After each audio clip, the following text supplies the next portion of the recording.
अब बसोली में आपको जानकर खुशी होगी कि एक मंदिरों का शहर है, ये मॉन्यूमेंट्स का शहर है, जहाँ संस्कार, संस्कृति और संस्कृत ये एक हब रही। सर तब 1974 में शिक्षा का माहौल कैसा था? और जब आपने सर 2006 या 7 के अंदर जब आप सेवानिवृत्त हुए, उस समय शिक्षा कैसी थी? तो दोनों इतने बड़े अरसे के बीच में आप क्या महसूस करते हैं सर? देखिए, एक होती है टीचर सेंटर्ड एजुकेशन, एक होती है चाइल्ड सेंटर्ड एजुकेशन। चूंकि 1974 की जब मैं बात करता हूँ, उस वक्त एजुकेशन थी टीचर सेंटर्ड, क्योंकि टीचर को एक ज्ञान का मंबा स्रोत समझा जाता था, और जो उसके श्री बुक से निकलता था वो एक देववाणी कही जाती थी। ना तो मैं पुरानी एजुकेशन को खराब कह सकता हूँ और ना ही आज आगे आने वाली एजुकेशन को, क्योंकि ये जो हमारी इस वक्त की एजुकेशन है, ये इस किस्म की हो गया है कि इसमें मात्र कहते हैं कि एक डोमेन होते, there are three domains of education. एक है कॉग्निटिव, एक है अफेक्टिव और एक है साइकोमोटर। आपने जो बोला दैट इज अभी काफी हद तक एनईपी 2020 जो है उसी के ऊपर काम कर रहा है। और जी। हमारे चैनल के माध्यम से जो भी शिक्षक हैं जो अपना कार्य अभी शुरू कर रहे हैं, सर की जो बातें हैं उसको जितनी गहराई से अगर समझ लें और पढ़ाई में बच्चों को ना कि एक दायरे में रखें, बल्कि उनको बाहर की दुनिया के बारे में भी बताएं। क्योंकि अगर होलिस्टिक नॉलेज बढ़ेगी, तभी जाके वो समाज के अंदर, चाहे देश में रहे या विदेश में रहे, वो कहीं पे भी सेटल कर सकता है अपने आप को। ना कि कुएं का मेंढक बने, जैसे सर ने बिल्कुल बताया कि फूलों के बारे में नॉलेज ले, म्यूजिक के बारे में ले। होलिस्टिक डेवलपमेंट नहीं होगी तो एजुकेशन जो है वो स्टैटिक हो जाएगी।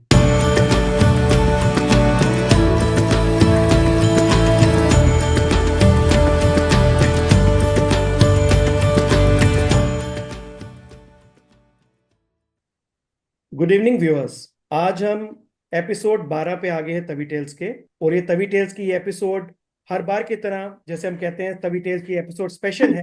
ये इसलिए भी स्पेशल है क्योंकि आज हम जम्मू से आगे निकल पड़े हैं। और आगे निकल पड़े हैं हम बसोली, यहाँ जिसको हम विश्व स्थली कहते हैं, वहां पे आ चुके हैं। हमारे साथ एक बहुत ही महत्वपूर्ण, अगर हम कहेंगे, पर्सनैलिटी हैं, ना केवल बसोली की अपितु पूरे जम्मू और कश्मीर की।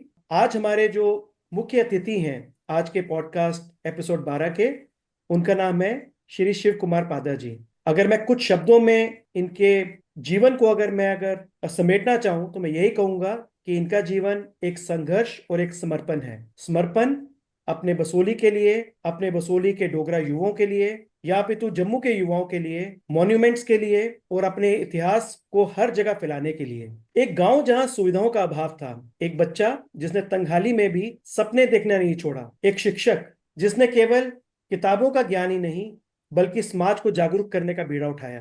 कहते हैं शिक्षक सिर्फ कक्षा में नहीं पढ़ाता, वह समाज को दिशा भी देता है। लेकिन जब सिस्टम बहरा हो जाए, जब लोग समस्याओं से टूटने लगे, तब क्या किया जाए? तब खड़ा होता है एक इंसान, पादा सर की तरह, अपने लोगों के लिए, अपनी मिट्टी के लिए। विश्व स्थली माय प्राइड, इन्होंने एक किताब लिखी जो बसोली के प्राचीन इतिहास को, गौरवशाली इतिहास को दर्शाता है, जिसको लॉन्च किया, नावरन किया ऑनरेबल एलजी साहब ने। इनकी बहुत ही महत्वपूर्ण भूमिका है बसोली शॉल और बसोली पेंटिंग को जीआई टैगिंग दिलवाने के लिए। आज किसको नहीं पता है बसोली शॉल और बसोली पश्मीना का? तो सर का उसमें बहुत बड़ा योगदान है। हिस्टोरिक मॉन्यूमेंट के संरक्षण के लिए सर काम करते हैं बहुत अधिक। सर के आर्टिकल डेली एक्सेशियल स्टेट टाइम्स में आते हैं, चाहे वो पॉलिटिकल व्यूज हों, चाहे करंट अफेयर्स। बट इनका दिल में हमेशा डोगरों के लिए इनका दिल धड़कता रहता है। और इग्नोरेंस ऑफ डोगरा यूथ, उसके ऊपर ये बहुत काम करते हैं कि उनको अपने गौरवशाली इतिहास के बारे में पता हो। 1974 74 में इन्होंने पहली बार स्कूल के दरवाजे पर एक शिक्षक की भूमिका में कदम रखा, लेकिन सफर खत्म नहीं हुआ। 1986 में जब शिक्षा सुधार का बीज बोया गया, तो ताकि आने वाली पीढ़ियां अंधेरे में ना रहें, इन्होंने उस क्षेत्र में काफी कार्य किया। 2007 में सेवानिवृत्ति के बाद जब आराम का वक्त आया, लेकिन इन्होंने आराम के बजाय संघर्ष को चुना। आज तक जब भी कोई उम्मीद लेकर इनके पास आता है कि रूरल एरियाज के अंदर प्रॉब्लम्स आ रही हैं, तो इनका दरवाजा हमेशा खुला रहता है। सिर्फ किताबों में पढ़ने से बदलाव नहीं आता, उसके लिए सड़क पर उतरना पड़ता है। और उन्होंने यही किया, इन्होंने लड़ा और ये आज तक लड़ रहे हैं। आज हम एपिसोड 12 में मिल रहे हैं एक ऐसे शख्स से जिन्होंने शिक्षा को अपना हथियार बनाया और समाज को अपनी लड़ाई। ये है शिव कुमार पादा जी की कहानी। सर, आज हमारा सौभाग्य है कि हम जम्मू से विश्व स्थली पहुंचे हैं और पहुंचे भी किनके पास हैं? आपके पास सर, जिन्होंने इतने बदलाव को एक अमली जामा पहनाया है। Sir, we are honoured that you have given us time to be on our podcast Tawi tales. हम सर तहे दिल से आपका शुक्रिया करते हैं सर, अपना टाइम स्पेयर करने की। हाँ जी।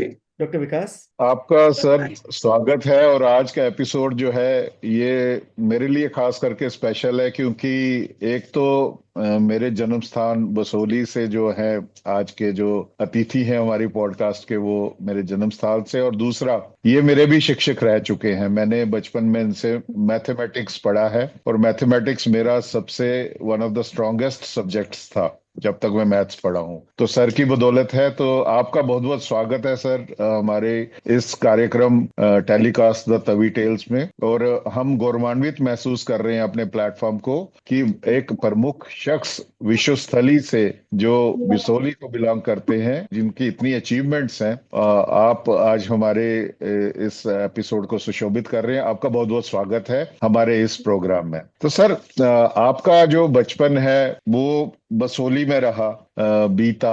तो आपकी बचपन की कोई यादगार घटना जो आज भी आपके दिल के करीब है, वो हम चाहते हैं आप हमारे दर्शकों के साथ शेयर करें। देखिए, वैसे हर एक व्यक्ति के साथ उसके कुछ जन्म बचपन की बात यादें रहती हैं, और शायद ही कोई व्यक्ति होगा जिसने बड़ा एक सुखमय जीवन अपना बचपन गुजारा होगा। क्योंकि पहले जो गुर्बत थी, जो पैसों का जो आर्थिक स्थिति लोगों की होती थी, वो सभी की एक समान होती थी। लेकिन फिर भी हमारे पिताजी स्वर्गीय श्री खुशीराम पादा जी ने, जो कि उस समय के एक सोशल एक्टिविस्ट हुआ करते थे, नंगे पांव चलते थे, कभी पजामा होता तो कमीज नहीं, कभी कमीज पजामा नहीं, तो वो घर को शाम को आते थे। हमारी माताजी का देहांत हो चुका था, लेकिन जब भी वो आते थे तो लोगों को काम करके आते थे। तो बाकी आप खुद अंदाजा लगा लें कि कितनी समृद्धि हुआ करती थी। कहते हैं समृद्धि में कोई कामयाबी नहीं मिलती जब तक पेट भूखा न हो या आधा भरा हुआ हो, तब तक इंसान कभी हाथ पांव नहीं मारता और अपनी कामयाबी की तरफ अग्रसर नहीं हो सकता। बहुत बहुत बढ़िया सर। बचपन की जो ये स्ट्रगल्स हैं, ये जो यादगारें हैं, मुझे लगता है ये हमें सारी उम्र इंस्पायर करती रहती हैं। जो भी हमने उस समय ये छोटी छोटी जंगें जीती होती हैं, तो जब भी हमें कोई ऐसा समय देखना पड़ता है बड़े होकर भी, तो we look back to that time. तो मुझे लगता है कि आपके पिताजी ने आपको संस्कार दिए, और मुझे लगता है social activism is in your genes, आपके खून में है। तो बहुत बहुत बहुत ही खूब सर, बहुत बढ़िया सर, आपके पिताजी सीमित संसाधनों के बावजूद आपकी शिक्षा पर बहुत ध्यान देते थे। उस समय किन संघर्षों का सामना आपको करना पड़ा? जबकि आपने बताया भी कि बचपन में उस समय की स्थितियां ऐसी थी, तो कौन से संघर्ष सर ऐसे हैं जो आपको याद है और जिन्होंने आपको प्रेरणा भी दी आगे बढ़ने की? ऐसा है कि जब थोड़ी सी हम बात करते हैं तो दिल मुंह में आ जाता है, लेकिन फिर भी जो तंगी हुआ करती थी ना आर्थिक, हमारे पिताजी ने हमें महसूस नहीं होने दी। कभी पुस्तकों के लिए पैसे नहीं होते थे, कभी ज्योमेट्री बॉक्स खरीदने के लिए पैसे नहीं होते थे, कभी कॉपी किताबें खरीदने के लिए पैसे नहीं होते थे। भगवान जाने वो किस कहाँ से वो सारा कुछ मैनेज करते थे, और उन्हीं की बदौलत मैं आज सोचता हूँ कि जितने उनके मीगर रिसोर्सेज थे, उन्होंने हम 3 भाइयों को और एक बहन को स्नातक तक पढ़ाया, और हम आज भी उनके बहुत ऋणी हैं। आज वो दुनिया से चले गए हैं, तो आज भी हम ऋणी के। अगर वो तंगी में इतना कुछ कर सकते थे, तो हम तो आज अच्छी तरह से 2 टाइम की रोटी बड़ी इज्जत से खा रहे हैं, तो हम क्या नहीं कर सकते। बिल्कुल सर, आपने बिल्कुल ठीक कहा कि जिस तरह से मीगर रिसोर्सेज में भी सबको स्नातक तक पहुंचाना, और जैसे काफी हम आपके आर्टिकल्स भी पढ़ते हैं सर, स्टेट टाइम्स में, डेली एक्सेलशियर में, वो सब एक चीज झलकती है सर कि आपने जो भी चीजें सीखी हैं और जिस तरीके से आप समाज को देखते हैं सर, वो एक अलग ही दृष्टिकोण है जो आई थिंक समाज को आप एक गाइड की तरह, आज भी एक टीचर की तरह अपने साथ लेके चल रहे हैं, और जिसका फायदा हम सभी उठा रहे हैं एज ए जनरेशन जो आपकी तरफ देखती है with inspiration and motivation. Sir. आपका जो पढ़ाई है वो शुरू की तो बसोली में हुई, और फिर अपने ग्रेजुएशन भी की, और उसके बाद आप हिमाचल प्रदेश यूनिवर्सिटी पहुंचे। तो ये सफर कैसा रहा? ऐसा है कि मैंने आपकी लाइफ। कठुआ डिग्री कॉलेज से 1966 में, 1969 में मैंने बीएससी की, और उसके बाद मैंने 1-2 इम्तिहान पास किए, एडिशनल इंग्लिश लिटरेचर बीए। उसके बाद मैंने सोचा, वहां एक एडवर्टाइज आई थी Delhi institute of management and services की। वहां मैंने 1970 में जाकर, वहां उन दिनों थे इसका अपना कंप्यूटर्स थे, अमेरिकन कंप्यूटर्स थे। वहां मैंने कंप्यूटर की लैंग्वेजेस सीखी, auto coder, Fortran 4, COBOL, part CM, और आईबीएम की 407 वायरिंग कंट्रोल पैनल से वायरिंग करके प्रोग्रामिंग मैंने वहां की। और मैं उन दिनों 70 की बात करता हूँ, तो शायद जम्मू कश्मीर में मैं अकेला व्यक्ति था जो कंप्यूटर्स में दक्ष था। उसके बाद फिर मैंने 74 में ज्वाइन किया एजुकेशन डिपार्टमेंट को। फिर 1980 में मैंने बीएड की। 1983 में मैंने हिमाचल से एमएड की। और 2-4 साल स्कूल एजुकेशन के बाद मैं टीचिंग स्कूल में, टीचर्स ट्रेनिंग स्कूल था, वहां गया। उसके बाद वहीं मेरा पदोन्नति हो गई। मैंने पीएससी क्लियर की, लेक्चरर बना। फिर मैं डाई में लगा, district institute of education training. और उसके बाद 1986 में जब नई शिक्षा नीति बनी, एनपीई 1986, तो जो जितने डीआईई थे उनको डीआईईटीएस में तब्दील किया गया। और मैं फिर भी वहां तक कार्यरत रहा। मुझे डाइट में सर्विस करने का एक बहुत मौका मिला कि मैंने कोशिश की कि जितने अपना साइकोलॉजिस्टिक अपना एकेडमिक तौर पर मैंने अपने आप को एनरिच करने की कोशिश की। मैंने अपना नेशनल लेवल के पी most programme of orientation of the in school in service school teachers, उनको ओरिएंट करना एनपीई 1986 में। मैं शायद अकेला व्यक्ति था जो कि एनसीईआरटी की तरफ से अलवर में माइक्रो टीचिंग का एक ट्रेंड था।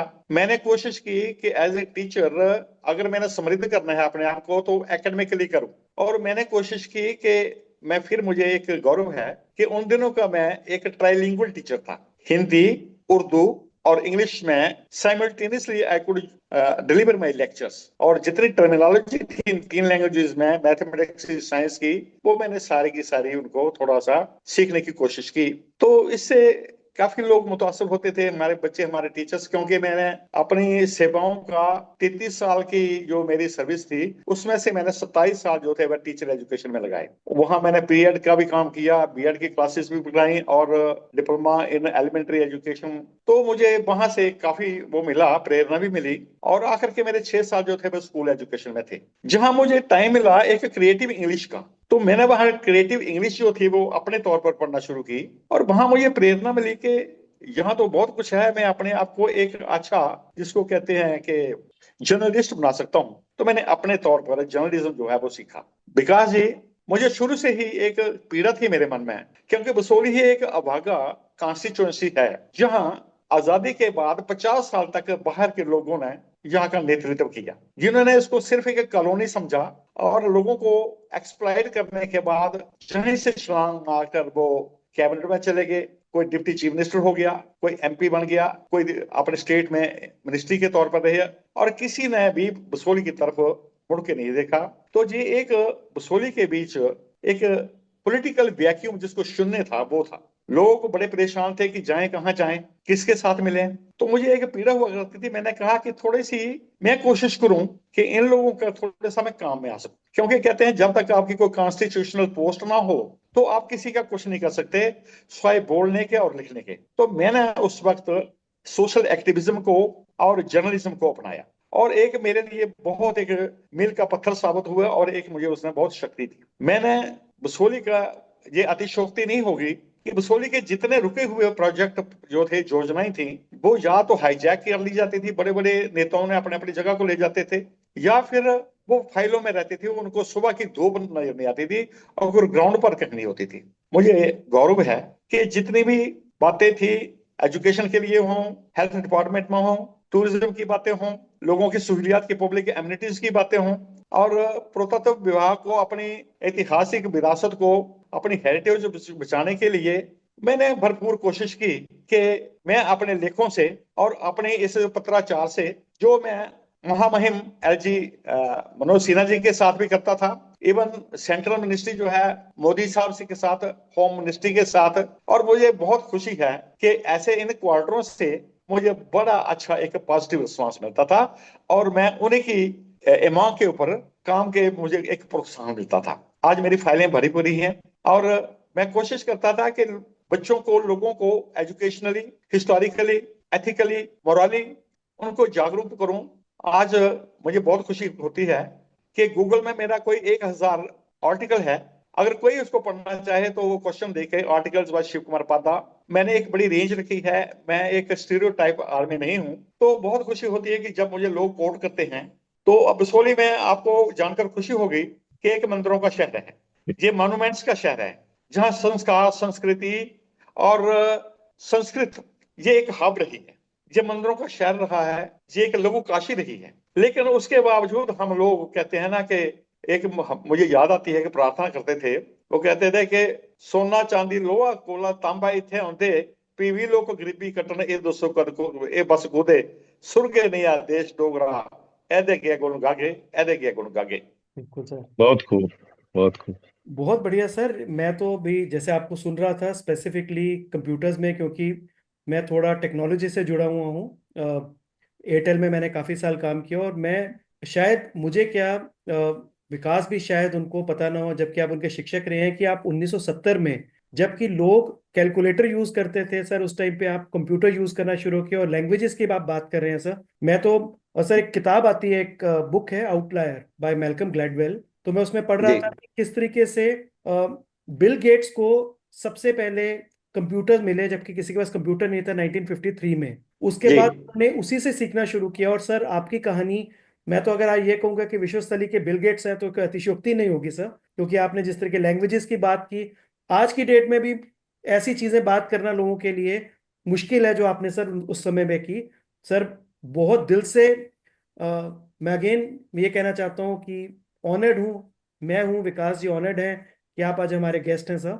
और इतना ज्यादा सर आपने काम किया हुआ है और बसोली, ये बहुत ही सर अप्रिशिएबल है। सर इसको आगे बढ़ाते हैं सर, क्योंकि हम पहुंचते हैं सर वापस 1974 में, क्योंकि जैसे आप 70 जी। में सीखने के बाद सर आपने पढ़ाना शुरू किया। सर तब 1974 में शिक्षा का माहौल कैसा था? और जब आपने सर 2006 या 7 के अंदर जब आप सेवानिवृत्त हुए, उस समय शिक्षा कैसी थी? तो दोनों इतने बड़े अरसे के बीच में आप क्या महसूस करते हैं सर? देखिए, एक होती है टीचर सेंटर्ड एजुकेशन, एक होती है चाइल्ड सेंटर्ड एजुकेशन। चूंकि 1974 की जब मैं बात करता हूं, उस वक्त एजुकेशन थी टीचर सेंटर्ड, क्योंकि टीचर को एक ज्ञान का मंबा स्रोत समझा जाता था, और जो उसके श्री मुख से निकलता था वो एक देववाणी कही जाती थी। मैं ऐसा नहीं कहता कि पहला सिस्टम खराब था या अब ठीक है।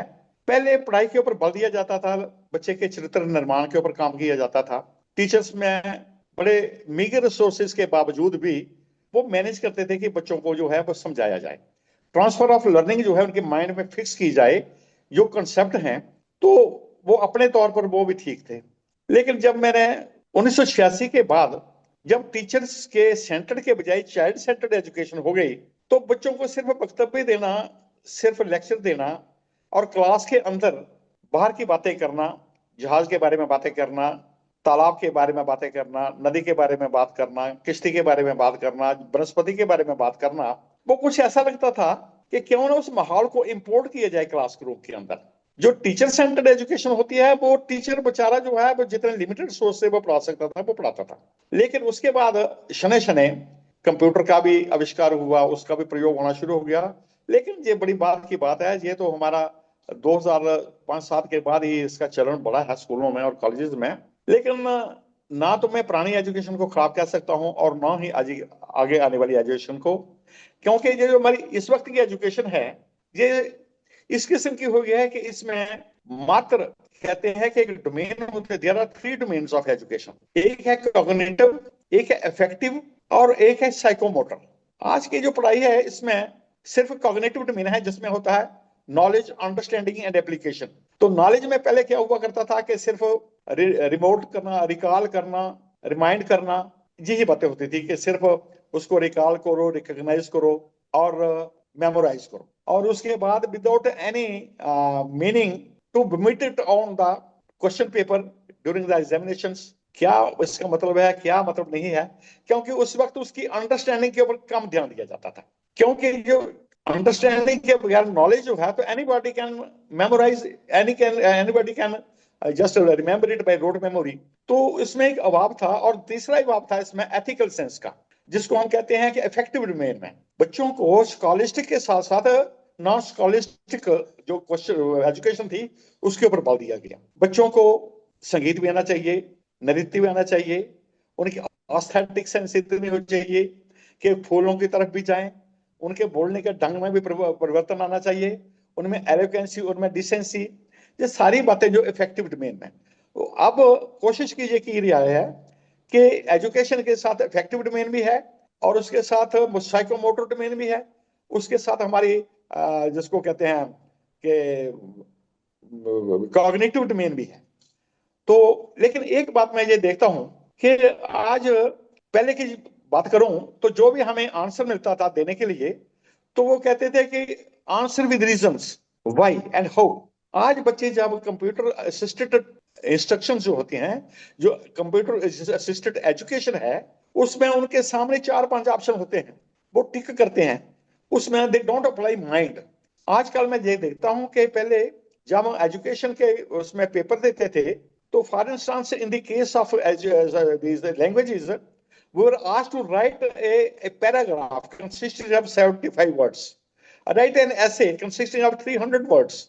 उसमें बच्चों की साइकोमोटर, बच्चों का the coordination between the muscles and the bones, between the muscles and the mind, head hand और हार्ट की एक क्वालिफिकेशन की यूनियन हुआ करती थी, जिससे कि बच्चे जो है वो काम करते थे। आज बड़े अफसोस की बात है कि जो हमारी ज्योमेट्री थी, वो एक लॉजिकल सब्जेक्ट हुआ करता था। उन दिनों हमें फिगर्स का पता था, सर्कुलर क्या है, स्फेरिकल क्या है, अपना पिरामिडिकल क्या है, उसके बाद क्या कहते हैं उसको, क्वाड्रिलेटर क्या है, रोम्बस क्या है, उसके बाद 3 डायमेंशन क्या है, 6 डायमेंशन क्या है। आज बच्चों के इसके बारे में कोई बात नहीं। We could draw perpendiculars from a point outside the line, we could draw transverse tangents। अब टेंजेंट का नहीं पता उन दिनों। आज तो मुझे बड़ी खुशी होती है कि साइंस ने तरक्की कर दी है, लेकिन मुझे उन दिनों की बात याद है, काइनेटिक एनर्जी और पोटेंशियल एनर्जी क्या हुआ करती थी, इनर्शिया क्या हुआ करता था, आज को समझाने की कोशिश नहीं करता। तो बड़ी उसकी बात है। चलो ठीक है, जब कहते हैं कोई गाय लेता है तो कई गायों का दूध ज्यादा हो जाता है और उनका मक्खन कम निकलता है, और कई गांवों में मक्खन ज्यादा होता है, दूध कम होता है।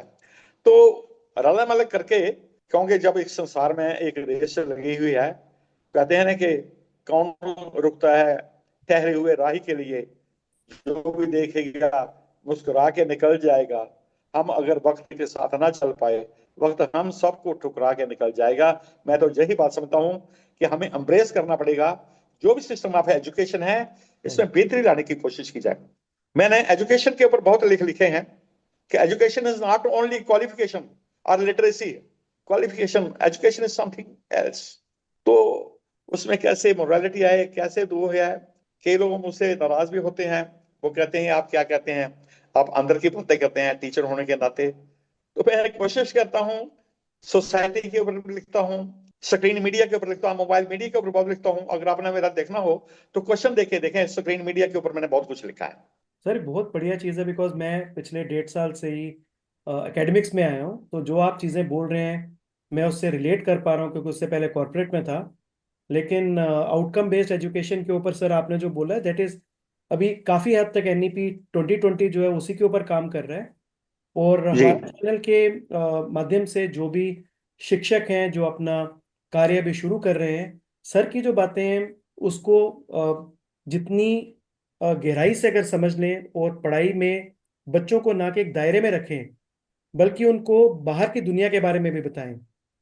क्योंकि अगर होलिस्टिक नॉलेज बढ़ेगी, तभी जाके वो समाज के अंदर, चाहे देश में रहे या विदेश में रहे, वो कहीं पे भी सेटल कर सकता है अपने आप को, ना कि कुएं का मेंढक बने। जैसे सर ने बिल्कुल बताया कि फूलों के बारे में नॉलेज ले, म्यूजिक के बारे में ले, होलिस्टिक डेवलपमेंट नहीं होगी तो एजुकेशन जो है वो स्टैटिक हो जाएगी। तो थैंक यू सर, और मेरे ख्याल से काफी बच्चों को, पेरेंट्स को और शिक्षकों को भी इससे काफी लाभ मिलेगा सर, जो आपने अभी बताया। ओवर टू डॉक्टर विकास। बहुत बहुत ही नायाब आज हमें मंत्र सुनने को मिल रहे हैं एजुकेशन के पॉइंट ऑफ व्यू से। और मुझे और गर्व महसूस हो रहा है कि इतने बड़े हीरे, इतने बड़े जेम हमारे जम्मू से हैं, डुग्गर से हैं, बसोली से हैं। तो मंत्र मुग्ध हो रहे हैं हम ये सब सुन के। तो सर 1989 1979 में सर आपने पब्लिक सर्विस कमीशन को क्लियर किया।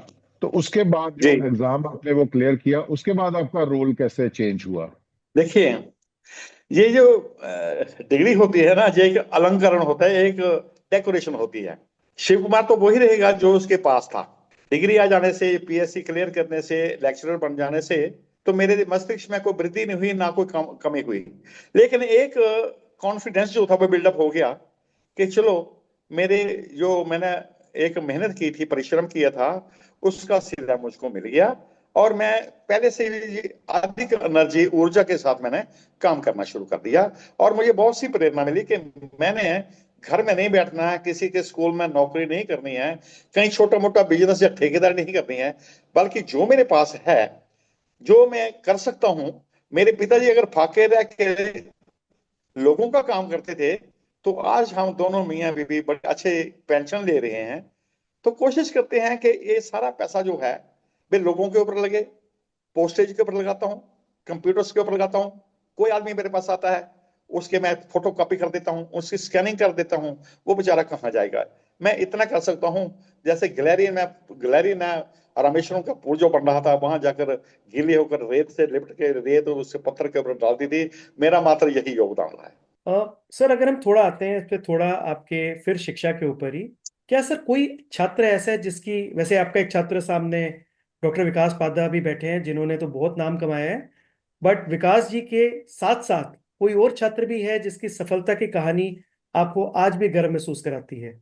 जी देखिए, एक तो बात होती है कि कोई मेरा छात्र बड़ी ऊंची पोस्ट पे पहुंच जाए। एक होता है कि छोटी पोस्ट के पर हो, लेकिन उसके मॉरल बड़ा स्ट्रांग हो। वो मुझे ऐसा लगता है कि मेरे हाथ से जितने बच्चे निकले हैं, इस कई बच्चे हमारे चीफ इंजीनियर रिटायर हुए हैं, कई बच्चे ऐसे रिटायर हुए हैं, और कई बच्चे ऐसे हैं वो इंटरनेशनल लेवल के ऊपर वो साइंटिस्ट का काम कर रहे हैं। कई बच्चे जो हैं वो पुलिस में अच्छे अच्छे पदों पे कार्यरत हैं। तो मुझे बहुत, कोई मेरा ऐसा सेशन नहीं है जिनकी तरफ मैं देखता हूं बच्चे कि वो छोटे पद पे हो। लेकिन जो छोटे पद के भी ऊपर हैं, वो मॉरली बहुत स्ट्रांग हैं, उनका करेक्टर तौर पर वो बहुत ही सक्षम है। और उनके ऊपर हमें बहुत नाज है। मुझे बहुत नाज है कि मेरे जितने भी पढ़ाए हुए बच्चे हैं, वो अच्छी अच्छी पोस्टों के ऊपर काम कर रहे हैं, और कुछ उनमें से सेवानिवृत्त भी हो चुके हैं। और एक सबसे बड़ी बात, मेरा बेटा अपना विकास पादा, तो जी। जब भी इसकी मैं स्टोरीज देखता हूं तो मेरा सिर गर्व से ऊंचा हो जाता है। अजय खजूरिया जी, मैं सच्ची बात कहूं कि you are always in my mind. आज मैं जब पढ़ा इनका जो इन्होंने भेजा था लिंक, तो वहां लिखा था कि Ajay Khajuria ji will be talking with me. तो my joy knew no bounds. I was beyond with joy that I could be able to see your face and try talk directly with you, one to one talk. Sir मेरा सौभाग्य है sir कि आज अब इतना sir आपने कुछ किया हुआ है कि मेरे पास ना सब सच में बोल रहा हूँ शब्द नहीं है आज, क्योंकि आपको जानना है सर, मेरे लिए, विकास जी के लिए, और शायद बसोली और जम्मू के लिए। क्योंकि सर रीज़न क्या है कि जम्मू ना, हमने ये चैनल शुरू करने के पीछे सर हमारा सबसे बड़ा ध्येय क्या था कि जो डोगरे चाहे किसी भी जगह पे बैठे हैं, वो कोई भी कार्य अगर कर रहे हैं, जब तक हम्म। वो सबको नहीं पता चले, तब तक शायद तभी टेल्स का जो मकसद है वो पूरा नहीं होगा। और सर इसी, आपने सही कहा, आपने बिल्कुल सही कहा। मेरा एक लेख है, उसमें लिखा था कि घूंघट की आड़ में दिलबर का दीदार अधूरा रहता है, जब तक ना पड़े आशिक की नजर श्रृंगार अधूरा रहता है। बिल्कुल सर आपने सर बिल्कुल वही बात की है जिसके ऊपर हम, मैं और विकास जी यही डिस्कस करते रहते कि हमारे डोगरे जेम्स, हीरे जो हैं सर, कहाँ कहाँ पे हैं, उनको ढूंढें और लोगों को पता चले कि हमारे रोल मॉडल असली में कौन होने चाहिए। जो हमारे, अगर आप सर सारी एपिसोड्स को भी देखेंगे, सारे रोल मॉडल्स ऐसे हैं जो बहुत हम्बल हैं, ग्राउंडेड हैं सर, और उन्होंने इतना काम किया हुआ है सोसाइटी के लिए कि अगर हम उसको नोट भी करना शुरू करें, आगे आने वाली कई जनरेशन उनके एक्सपीरियंस से सीख सकती है सर। तो सर थैंक्स अगेन सर। और विकास जी, आप। सर जो कहावत है कि टीचर्स आर नेशन बिल्डर्स, तो आज आपकी स्टोरी देख के, आपकी कंट्रीब्यूशंस देख के, और आपके बनाए हुए स्टूडेंट्स, उनमें से मैं भी एक हूँ। मैं हमेशा अपने टीचर्स की बात करता हूँ। जब भी कोई पूछता है कि आप कहाँ से हैं, क्या है, बड़े गर्व से बोलता हूँ मैं बसोली से हूँ, विश्वस्थली से हूँ। वहाँ जो बीज बोए गए थे, तो आज जो फल आप देख रहे हैं, ये वहाँ की देन है। तो आप जैसे लोगों की देन है कि आगे जो आने वाली जनरेशन्स हैं, वो भी एक प्रेरणा लेंगी आपके कार्यों से। और सर आपने एजुकेशन सेक्टर में इतना काम किया, पूरा हमने देखा कि इतना लंबा आपकी स्ट्रगल भी रही पहले की, अपने सर्कमस्टांसेस से ऊपर उठ के आपने इसमें बढ़ चढ़ के आपने कंप्यूटर्स की बात की 1970 में, जब कोई सोच नहीं सकता था। जब अजय जी ने जैसे बोला कि कैलकुलेटर के टाइम पे कंप्यूटर की लैंग्वेजेस से आप रूबरू हो रहे थे, तो समय से एक किस्म से काफी आगे थे आप। तो इतना सब करने के बाद सर, जब सेवानिवृत्ति का टाइम आता है, रिटायरमेंट का टाइम आता है, तो इंसान यही सोचता है कि अब मैं थोड़ा ठहर के आराम करता हूँ, इतना कुछ कर लिया, अब चलो एक बैठ के घर में चाय का कप पिया जाए, अखबार पढ़ी जाए और ये बोला जाए कि देश के हालात सुधर नहीं रहे हैं। लेकिन ये नहीं किया आपने।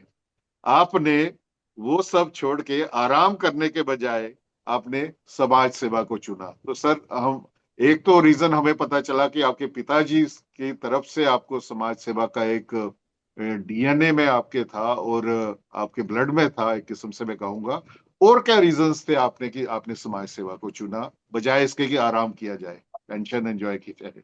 देखिए, आराम एक तो मेरी इसमें नेचर में नहीं था। मैं कहता था कि मुझे ज्यादा से ज्यादा लोग जाने और ज्यादा से ज्यादा लोगों के पास पहुंचूं मैं, मेरी बात पहुंचे अपने प्रिंट मीडिया से, इलेक्ट्रॉनिक मीडिया से, पत्राचार से और वन टू वन इंटरेक्शन से। तो मुझे बड़ा, मैं बहुत सौभाग्यशाली हूँ कि काफी जगह पे मुझे एक वो ओपनिंग मिली, ब्रेक मिला। अभी मैं आपको एक लिंक भेजूंगा, मेरा एक इंटरव्यू था विद दूरदर्शन जम्मू। तो वहां मैंने बसोली को और खासकर पूरे डोगरों को मैंने अनवील किया है पूरा का पूरा रहस्य। तो आप वहां देखेंगे। तो मैंने कहा कि यही है जिंदगी का स्पैन कितना होता है। इस स्पैन के अंदर टाइम तो 24 घंटे रहेंगे और 12 महीने रहेंगे। जो कुछ करना है इन 24 घंटों में और 12 महीने जो होते हैं साल के, जैसे कि बीच करना होता है। तो फिर पिताजी फिर मेरे नजरों के सामने आ जाते हैं। पाँव में छाले, दो कमीजें और दो पजामे हुआ करते थे। एक लगाते थे और दूसरा धोते थे। और मुझे उनकी बात बहुत याद आती है कि जब उन्होंने कहीं जाना होता था तो उसी वक्त हम उनको प्रेस करते थे, कोड़े वाली प्रेस हुआ करती थी। तो जब गर्मियों के दिन में गर्म गर्म कपड़े लगाते थे, कहते हैं यार वो बड़ा सेक लग गया, अभी बड़ी गर्मी होती है। तो हम कहते थे कि काश इनके पास भी 4-5 सूट होते तो इनको गर्म गर्म कपड़े नहीं लगाना पड़ते। तो मैं उन तक तो अब पहुंच नहीं पाया हूँ, पता नहीं कितने जन्म लग जाएंगे। लेकिन फिर भी कोशिश करता हूँ कि मेरे पिताजी का नाम जिंदा रहे, कोई कहे कि ये बाप की तरह काम करता है। बस यही मेरी तमन्ना है। बहुत बढ़िया सर, बहुत। बहुत। सर, अ, दो दो बड़े महत्वपूर्ण चीजें हुई हैं। एक, जो जीआई टैगिंग हुई है बसोली शॉल्स की और बसोली पेंटिंग की। और दूसरा सर, एक आपने जो किताब लिखी है विश्वस्थली के ऊपर, जिसका माननीय उपराज्यपाल श्री मनोज सिन्हा जी ने जिसको अनवेल किया था। बिल्कुल सर, हाँ यही जी। यही किताब। तो सर, ये बहुत, दोनों ही चीजें बहुत संघर्ष को दर्शाती हैं, बिकॉज जीआई टैग आसानी से नहीं मिलता। ये मेरे पिताश्री हैं, जी सर। जी। इनको डेडिकेट किया है। जी। ये मनोज सिन्हा जी हैं जिनका एक मैसेज है। जी सर। और उसके बाद हैं श्री मित्तल, पंकज मित्तल हैं, जी। Chief justice of Jammu and Kashmir high court, erstwhile. जी। तो इनकी बड़ी अनुकंपा हुई है, इन्होंने मेरी बहुत प्रोत्साहन किया है। तो हाँ, जीआई टैगिंग की बात करते हैं। जी। देखिए, मैंने फिर कहा कि जब तक आप किसी चीज को इंटरनेशनल नेशनल फोरम पे नहीं लाते तो किसी को क्या पता जंगल में मोर नाचा किसने देखा। बिल्कुल। Basoli painting, Basoli painting. तो मैंने एक बीड़ा उठाया पिछले 10 साल से कि हर बार मैं बसोली पेंटिंग्स के ऊपर, चित्रकला के ऊपर कुछ ना कुछ लिखूं। तो मैं तब से लिखता आया। और कहते हैं कि जब कोई रस्सी जो है किसी बड़े वुडन लॉग होता है कुएं पर, देखा होगा, जब वो घिसती जाती है तो वहां एक गुरु बन जाता है। जी। तो चलते चलते मुझे बड़ा फख्र है कि बसोली चित्रकला जो है बसोली और जम्मू कश्मीर के हदों को लांग करके नेशनल और इंटरनेशनल लेवल तक ये चली गई। उसके बाद फिर किसी ने परिश्रम भी किया। लेकिन जो बेस जो है, मुझे याद है कि जब पश्मीना शाल को जीआई टैगिंग मिलनी थी, उसकी जितनी जो राइटिंग थी, मेरे आर्टिकल्स थे, वो मुझसे हॉर्टिकल्चर एंड हैंडीक्राफ्ट डिपार्टमेंट जो है ना, उन्होंने मंगवाए थे। तो मैंने भेजे थे उनको, कठुआ के और डायरेक्टर रेट लेवल तक। तो सम टोटल ये है कि मेहनत रंग रंग लाई। लोगों को पता लगा कि बसोली चित्रकला है महज रावी के और तवी के बिल्कुल दरमियान में फंसी हुई थी। तो हमने इसको 7 समुद्र भी पार करवाए और लोगों को विवश होकर बसोली को जीआई टैगिंग देना पड़ी। ये हमारे this is a one important feather in our cap, not in our cap, in the cap of the whole Dogra community. तो आज मुझे बड़ा फक्र है कि मैंने लिखा तो समझा लोगों ने। मैंने एक लेख लिखा था, कैरियर इन द बसोली चित्रकला। तो यदि आप उसको पढ़ना चाहें तो उसको पढ़ लेना। तो मैंने कोशिश की है कि अगर कोई कैरियर भी बनाना चाहता है बसोली चित्रकला को, जैसे आजकल जम्मू में, उधमपुर में, बसोली में और जो अपने जम्मू कश्मीर की पूरी रियासत में लोगों ने इसको एक कैरियर बनाया है। They are selling their replicas at a very exorbitant prices. So they are earning a lot. This is also a separate channel for earning the livelihood, the respectable livelihood, sir.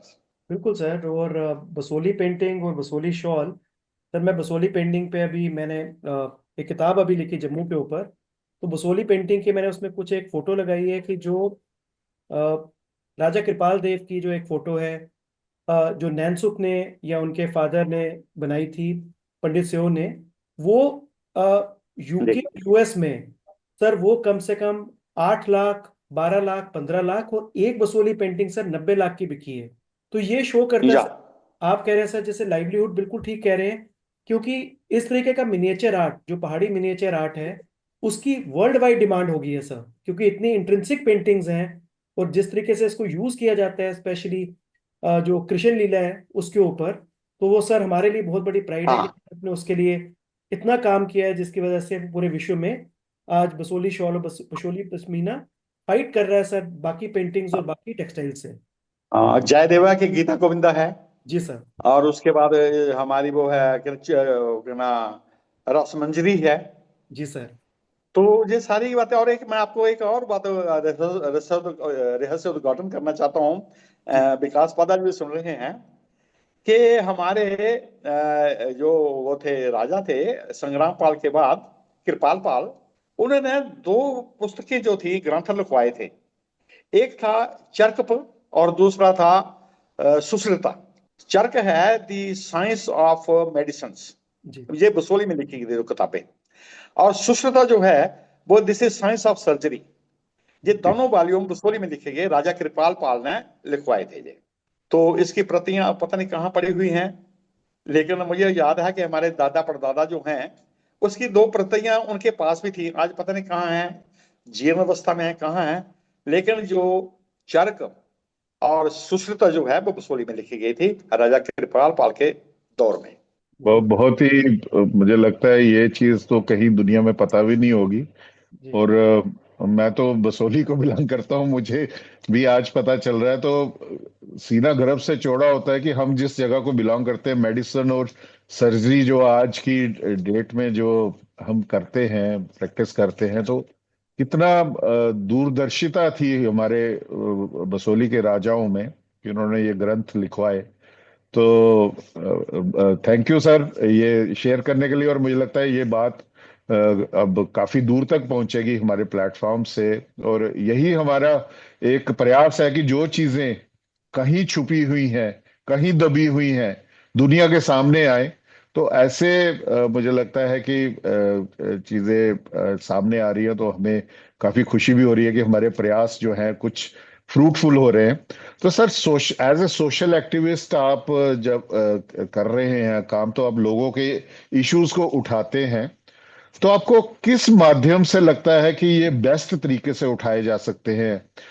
Articles लिख के, या through social media, या direct with government authorities? आपको कौन सा माध्यम जो है वो सबसे इफेक्टिव लगता है इन इश्यूज को उठाने के लिए, जो आपको देखिए, मतलब कामयाबी दी है जिसने? मुझे इतना पता है कि ये जो आजकल किसी एक कल्ट बना हुआ है, किसी बड़े ऑफिसर को पूछो, पढ़े लिखे आदमी को पूछो कि आज के अखबार में आपने पढ़ी है, तो वो कहते हैं मेरे पास फुर्सत नहीं। बड़े गर्व के साथ कहता है मेरे पास फुर्सत नहीं है। कोशिश मेरी होती है कि इसको प्रिंट मीडिया में भी ले जाए, लेकिन जो स्टीक जिसको निशाना कहते हैं, जो टारगेट लगे, वो है मेरा पत्राचार। जिस विभाग के संबंधित किसी की शिकायत है, कोई प्रॉब्लम है, अपने लोगों की प्रॉब्लम है, जनहित की प्रॉब्लम है, तो मैं सटीक उसी विभाग को लिखता हूं, उसी विभाग के बड़े आदमी को लिखता हूं, गवर्नर साहब को लिखता हूँ, प्राइम मिनिस्टर को लिखता हूँ, और वहां के सेंट्रल जितने भी यूनियन मिनिस्टर हैं सभी को लिखता हूँ। और बड़े मजे की बात है कि उनकी तरफ से उसका रिस्पांस जो है वो बहुत जल्दी मिलता है। तो यही एक माध्यम है, पत्राचार एक बहुत अच्छा माध्यम है सर। बिल्कुल ठीक बहुत है। बहुत खूब सर, बहुत बढ़िया। सर अगर हम देखते हैं रूरल एरिया स्पेशली, आपके मत से स्वास्थ्य, शिक्षा और रोजगार, इनमें से सबसे ज्यादा सुधार की जरूरत कहाँ पे है, specially in the rural belts, या तीनों की है? देखिए, लोगों को रोजगार जो है ये मिलेगा जब तक उनको उनके बीच स्किल ना आए। माननीय प्रधानमंत्री जी ने जो स्किल के बारे में बात करते हैं, अभी उसको काफी टाइम लगेगा, क्योंकि मैं देखता हूँ गांव में ये बातें अभी तक नहीं पहुंची हैं। अभी गांव का बच्चा जो है वो दर बदर फिर रहा है डिग्रीज के बावजूद, उसके पास इतने एवेन्यूज नहीं है। और बड़ी एक दुखी बात है, कोई किसी को एजुकेट नहीं करता। अगर आपके पास कोई इंफॉर्मेशन है तो you will keep it confined with you, और विद योर फैमिली, और the with the person to whom you want that they should get benefit of it. आम आदमी को अभी इसके बारे में कोई पता नहीं है। बहुत सी स्कीमें हैं, लेकिन फिर भी मैं कहूंगा कि एजुकेशन के साथ रोजगार को मिलाना, जब तक प्रैक्टिकल, क्योंकि दुनिया आज प्रैक्टिकल है। आज डिग्रीज का जमाना, मार्क्स ऑब्टेन करना 95 98, आज तो 99 की रेंज में बच्चे रहते हैं। अब जब हम 33% 45% नंबर लेते थे तो हमारे घरों में लोगों की तांता लगा रहता है कि आपका बच्चा जो है वो बीए में 45% नंबर लेके आया है। वो 45% मैटर करते थे। आज with the click of pen, tick करो, ये करो, वो करो, यू कैन सिक्योर 97% मार्क्स। अब कोई बच्चा 80% मार्क लेता है तो वो रोता है। हम 50% मार्क्स लेते थे, हम हुर्रा करते थे, हम डांस करते थे और बंगड़ा गाते थे। यही फर्क है सर। तो लोगों बच्चों को भी सोचना पड़ेगा कि अपने स्किल पैदा करना पड़ेगी, जी। क्योंकि इस जमाने में अगर आपने किसी से कैंकर तोड़वाना है तो आप देखते हैं कि बेस्ट कैंकरा कौन तोड़ सकता है। कैंकर तो सभी तोड़ते हैं, तो उसमें भी हम देखते हैं कि बेलचा कौन अच्छा चला सकता है। उसमें भी हम देखते हैं कि गेंती कौन अच्छा आदमी चला सकता है। गेंती तो सारे मारते हैं। अब जमाना आ गया स्पेशलाइजेशन का। तो जब तक हमारे बच्चे स्पेशलाइजेशन नहीं करेंगे, लोगों की नजर में नहीं आएंगे, महज एक मांस का लोथड़ा इंसान बन के चलेंगे तो नहीं मिलेगा। अपने आप को एक्सेल करना पड़ेगा। One has to prove his worth in the society, otherwise the time is very tough, the future is very tough for those people. तो मैं बरबाद से कहूंगा कि बच्चे जो हैं वो इस तरफ रागब हों, अपना काम भी करें, गवर्नमेंट से मदद भी लें, वहां से जो उनको मिलता है स्कीम्स के तहत वहां से लें, अपना अपना काम शुरू करें, स्टार्टअप में काम करें। तो मैं यही कहूंगा। लेकिन कहते हैं कि the Rome was not built in a day, who is coming here to educated a common man. तो फिर भी मैं आशावादी हूँ कि हमारा भविष्य बच्चों का ठीक ही होगा। सर अभी जो बहुत ही अच्छे। जो आपने सर अभी बात की है, मैं बिकॉज मैं अभी एकेडमिक्स में हूँ, तो सर आप अपने समय से बहुत आगे हैं। मतलब अभी जो आप चीज़ें सर बोल रहे हैं, स्किल इंडिया या बाकी चीज़ें, स्टार्टअप्स, तो सर कोई ये नहीं कह सकता कि सर आपने 2006 में आप सेवानिवृत्त हुए हैं। मेरे को तो लग रहा है सर कि आप another 50 years with your wisdom आप कंटिन्यू कर सकते हैं सर, क्योंकि ये चीज़ें शिक्षा में भी कोई नहीं बोलता अभी। जो आप उस समय, मतलब आप काफ़ी आगे हैं सर अपने उससे। मेरे लिए फिर मैं रिपीट करने के लिए बोल रहा हूँ, बहुत सौभाग्यशाली है सर कि आपके ये वर्ड सुन रहे हैं हम, और यही वर्ड्स व्यूअर भी सुनेंगे कि किस तरीके से सर आपने शिक्षा को देखा बढ़ते हुए, और आगे बढ़ने के लिए भी आप लोगों को प्रेरणा दे रहे हैं। Sir we are really honoured sir. और इतने अच्छे मैसेजेस आज स्टूडेंट्स के लिए और हमारे यंगस्टर्स के लिए निकल के आ रहे हैं आज के एपिसोड से, और एक पूरी रीजनिंग के साथ। और बिल्कुल सही कहा आपने कि this is an era of skills. डिग्रियां हैं और स्किल नहीं है तो मुझे लगता है वो शून्य है। तो आज का समय है, आपको हुनर दिखाना है, हुनर है तो आप आगे बढ़ेंगे। सिर्फ आप डिग्रियां लगा के, हमारी भी जैसे मेडिकल लाइन है, इतने कॉलेजेस की मशरूमिंग हो रही है, हमने इतनी सीट्स बढ़ा दी, इतनी कर दी, इतने एमबीबीएस, इतने एमडी, लेकिन उसके बाद वो जो एमडी और जो एमबीबीएस निकल रहे हैं उनके पास स्किल क्या है?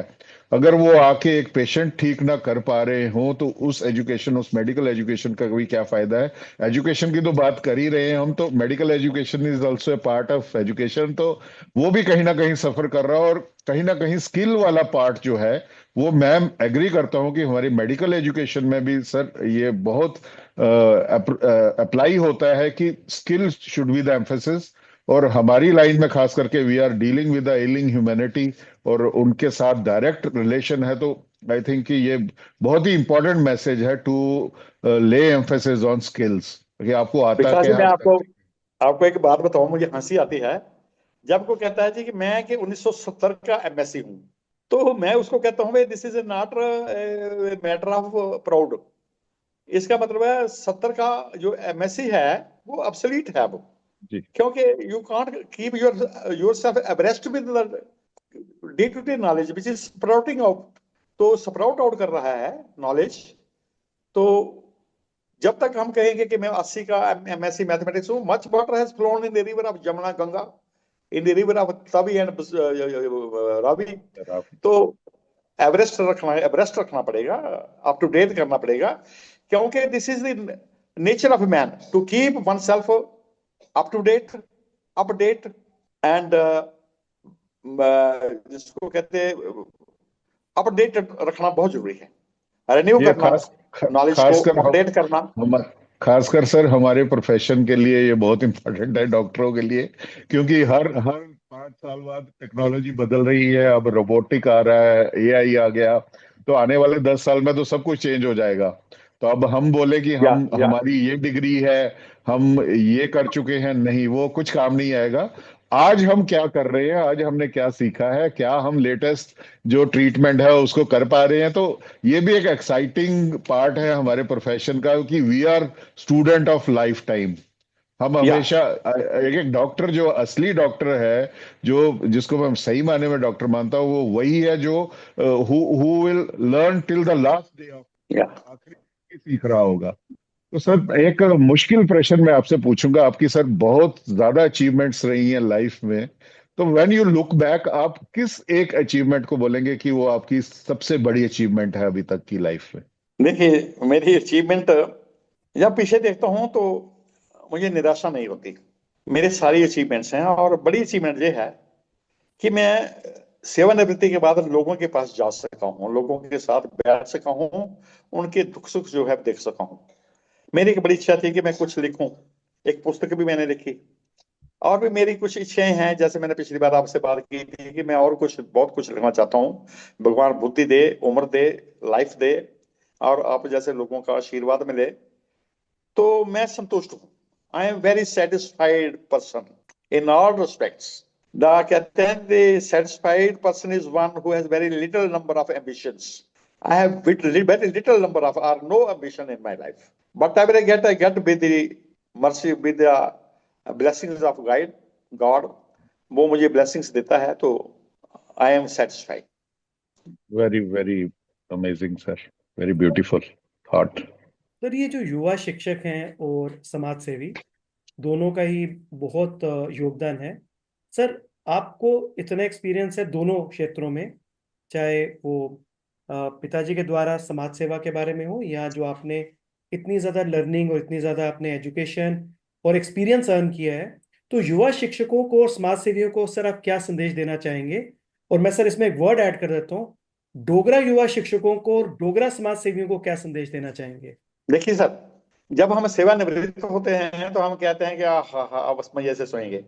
बात जो है कि जब हम सेवानिवृत्त होते हैं तो भगवान हमें, गवर्नमेंट हमें ये टाइम देती है कि अब आपका ये काम हो गया, अब थोड़ा सा शिक्षित करे समाज को। घर में बैठकर बच्चों को खिलाना, ड्रजरी में पड़ जाना, घर का काम भी करना है, लेकिन साथ साथ अगर मैं शिक्षक हूं तो मुझे शिक्षक की भूमिका भी निभाना पड़ेगी।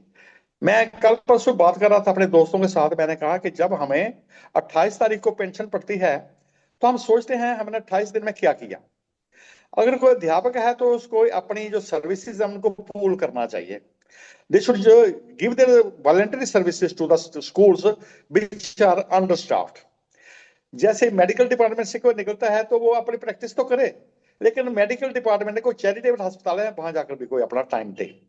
जो जो जिस विभाग से निकला हुआ है, रेवेन्यू से निकला है, तो वो लोगों को रेवेन्यू के लॉस के बारे में एजुकेट करे। तो मैं ये कहूँगा सोशल एक्टिविज्म के लिए there is no end to it. आप हर कुछ हर बात कर सकते हैं।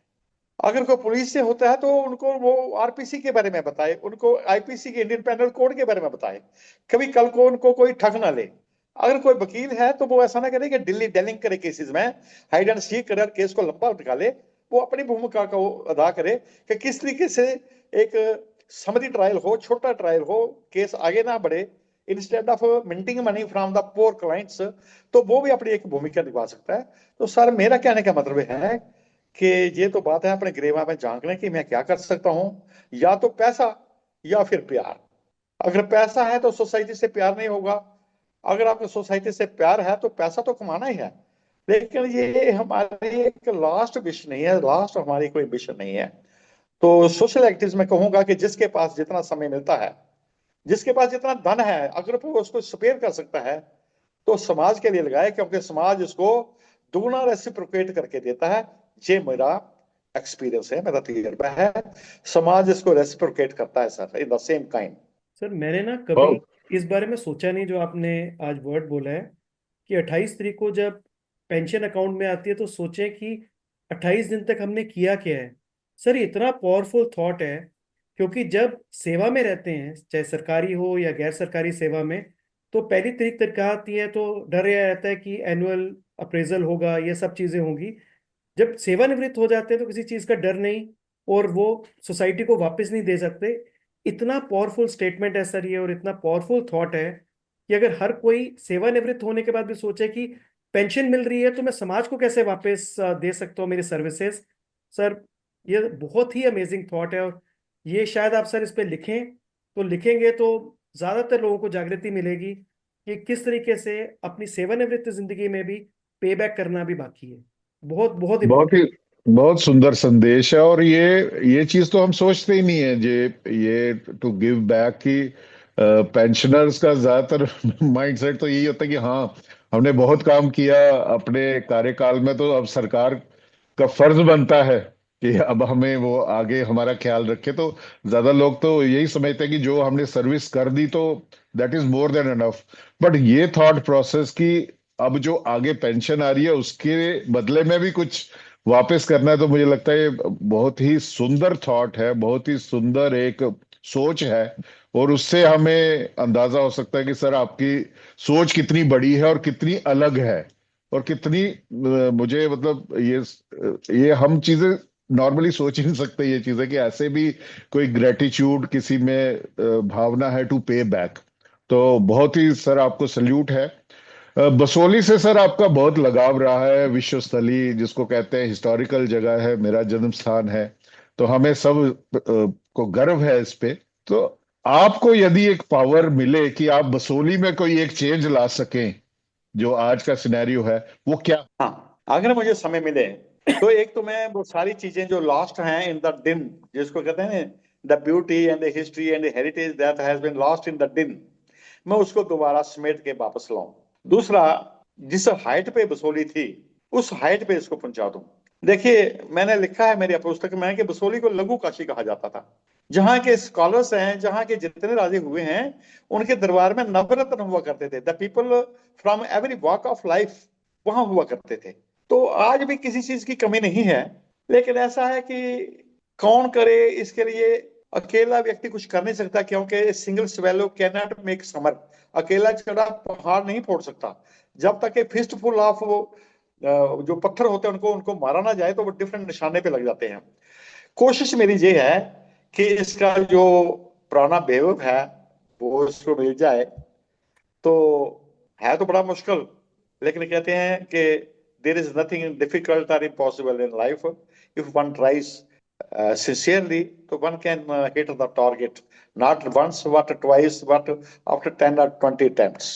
सर एक अगर मैं हम पॉडकास्ट के सर अंत में आ चुके हैं, तो एक सर भविष्य के लिए कोई बड़ा सपना समाज के लिए जो आपने सोचा हो जो अभी तक पूरा नहीं हुआ है। ऐसा है सर कि have you ever been to Basohli? Basohli में अब कुछ लोग बाहर से आते हैं, तो जब वो अटल सेतु पे खड़े होते हैं इधर उधर देखते हैं कि ये कि this is encircled by the Shivaliks, लघु हिमालय। तो वो कई बार कहते हैं कि we are reminded of British world. ये लोग कहते हैं लंदन की याद है, कि लोग कहते हैं यूरोप के कुछ शहर ऐसे हैं। तो मैं कहता हूं कि ये बसोली जो है ये टूरिज्म के मानचित्र के ऊपर आ जाए तो इससे बड़ी बात और क्या होगी। लोग जहाँ को देखें भी आकर लालायित हों कि जहाँ कर हम देखना चाहते हैं।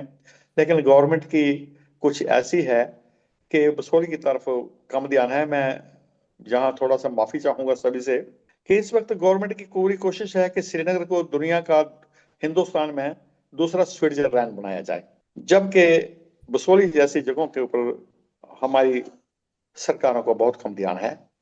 मैं तो बहुत आभारी हूँ। जो कुछ थोड़ा बहुत ज्यादा हुआ है वो महामहिम उपराज्यपाल जी की वजह से हुआ है, क्योंकि उनका बदस्त हाथ जो है वो बसोली वालों के ऊपर है। तो वो हमेशा जब भी उनको समय मिलता है तो वो बसोली के विषय में बहुत ज्यादा चिंता करते हैं, और जो हमारे हिस्से का मिलता है वो हमें देने की कोशिश करते हैं। आज वाटर स्पोर्ट्स का कॉम्प्लेक्स भी उन्हीं की देन है। अब बसोली के वो बड़े उपहार देना टूरिज्म के, वो भी उनके बस की बात है, उन्हीं का श्रेय जाता है। तो मैं कहूँगा कि बसोली को दोबारा जो हेरिटेज के तरह से, इतिहास के हिसाब से, टूरिज्म के हिसाब से बसोली को मानचित्र के ऊपर लाया जाए, जहाँ सुख सुविधाओं के जो लोग वंचित हैं, जहाँ का अस्पताल वो बिल नहीं के बराबर है, जहाँ पेट दर्द की दवाई लेने के लिए भी पठानकोट जाना पड़ता है, जहाँ ना ब्लड ट्रांसफ्यूजन है, ना जहाँ ब्लड बैंक है, ना जहाँ किसी प्रकार की कोई सुविधा है। अग्निशमन सेवा जो है वो बिल्कुल नहीं है। लोग मर जाते हैं, जल जाते हैं। उधमपुर से लेकर बनी तक और कठुआ से लेकर छतरगला तक कोई अग्निशमन सेवाएं कुछ नहीं है।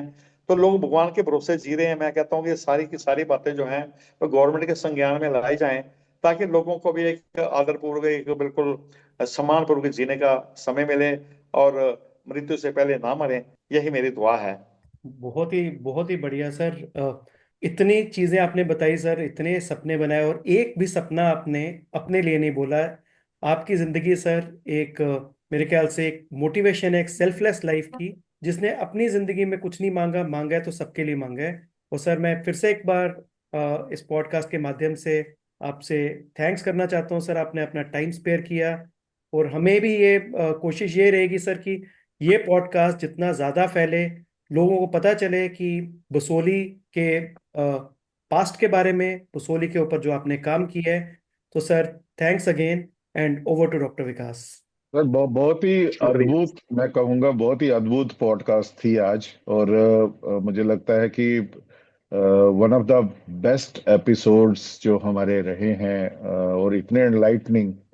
और ये एक सीख सर आपकी जिंदगी से कि आप एक तो self made, you are self made man from humble beginning.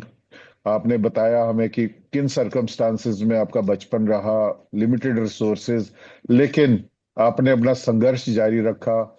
Step by step आप टीचिंग में आए, एजुकेशन लाइन में इतना अच्छा किया। एजुकेशन में जब आपको ऐसी अपॉर्चुनिटी मिली कि आप जर्नलिज्म की तरफ आए, आपने उसमें भी खुद रास्ता बनाया। और जर्नलिज्म में आके इतने सारे आर्टिकल्स लिखना, लोगों को जगाना, जागरूकता लाना, और सोशल एक्टिविज्म तो आपके खून में, आपके डीएनए, आपके ब्लड में है। तो ये सारा एक रेयर कॉम्बिनेशन है सर।